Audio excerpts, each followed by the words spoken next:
இன்று February 13 இயக்குனர் ஒளிப்பதிவாளர் பாலு மகேந்திரா நினைவு நாள். இயக்குனர் ஒளிப்பதிவாளர் பாலு மகேந்திரா, அதாவது ஒளிப்பதிவு மேதை அப்படின்னே அவரை சொல்லலாம்.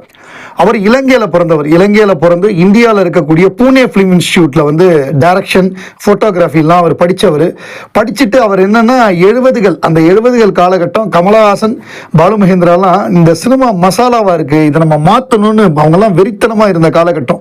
நம்ம எதாவது புதுமை பண்ணணும். அப்போ கமல் வந்து டான்ஸ் அசிஸ்டண்ட்டாக இருந்தார் தங்கப்பன் மாஸ்டர்கிட்ட, இவர் வந்து அசிஸ்டன்ட் கேமராமேன். அப்போவே ரெண்டு பேரும் பயங்கரமாக பேசுவாங்களாம், இதை இப்படி பண்ணணும் அப்படி பண்ணணும் நம்ம மாற்றணும் அப்படின்னு பேசுவாங்களாம். நான் ஹீரோவாக வந்தால் நிச்சயமா உன்னை டைரக்டர் ஆக்குறேன் பாரான் கமல், நான் எனக்கு முதல்ல டைரக்டர் வாய்ப்பு கிடைச்சா நீ தான் ஹீரோ பாரான் அவர், நம்ம ரெண்டு பேரும் ஏதாவது புதுசா பண்ணணும், இப்ப இருக்கிற ரெகுலர் மசாலா பண்ணக்கூடாது அப்படின்னு பேசுவாங்களாம். ஸோ அப்படி அவங்கெல்லாம் பேசிக்கொண்டிருந்த காலம், அந்த காலம் அப்ப கரெக்டா வந்து கமல் ஹீரோ ஆயிட்டாரு. கமல் ஹீரோ ஆனது பாலு மகேந்திராக்கு ரொம்ப ஹாப்பி. ரெண்டு பேரும் நிறைய டிஸ்கஸ் பண்ணுவாங்களாம். அப்ப என்னன்னா அவருக்கு கோகிலா வாய்ப்பு வருது. கோகிலா படம் வந்த உடனே கன்னடத்துல வருது கோகிலா. ஃபர்ஸ்ட் ஹீரோ கமலஹாசன் முடிவு பண்றாரு, கமலை வச்சு படம் எடுக்கிறோம். ஏன்னா கமலை இப்போ பெரிய ஆள் ஆயிட்டாரு. அப்புறம் மோகனை இன்ட்ரடியூஸ் பண்றாரு, மற்ற ரோஜாரமணி, ஷோபா எல்லாம் வச்சு அந்த படம் எடுக்கிறாங்க.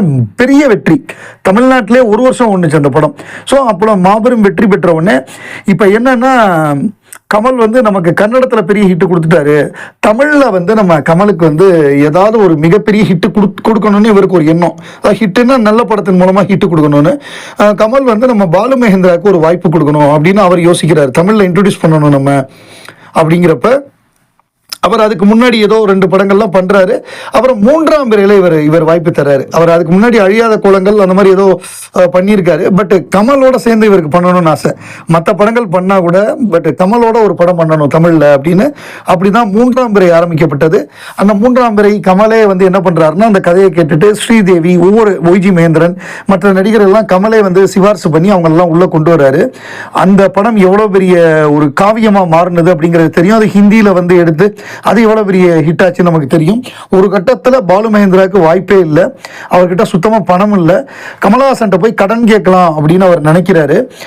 வேற யார்ட்டையும் கமல் மட்டும்தான் நம்ம கேட்டால் இல்லைன்னு சொல்ல மாட்டாரு, அவ்வளோ க்ளோஸ் ஃப்ரெண்டு அப்படின்னு. அப்படி கேட்க போகும்பொழுது கமல் வந்து வேற கதையெல்லாம் பேசிட்டு பணத்தை பற்றி பேசாம கிளம்புவோன்னு அப்படி சொல்லிட்டு இவரும் சங்கடப்பட்டு கிளம்ப போறாரு. அப்ப வந்து உள்ள இருந்து ஒரு 10 லட்சம் ரூபாய்க்கு செக்கை கொண்டு வந்து கொடுக்குறாரு. பாலு இந்தாங்க அப்படின்னு, நீங்க தான் அடுத்த படம் பண்றீங்க நம்ம கம்பெனிக்கு அப்படின்னு. அப்படி உருவான படம் தான் சதி லீலாவதி. அவர் என்ன சொல்றாருன்னா, இந்த படத்துல தேவைன்னா என்ன பயன்படுத்திக்கிங்க, உங்க கதைக்கு யார் தேவையோ அவங்கள பயன்படுத்திக்கிங்க அப்படின்னு சொல்லிட்டு செட்டுக்கே வரலையா. அப்புறம் இந்த படத்துல கமல் நடிக்கிறாருன்னு அவர் நடிக்கிற காட்சிகளுக்கு மட்டும்தான் வந்தாராம்.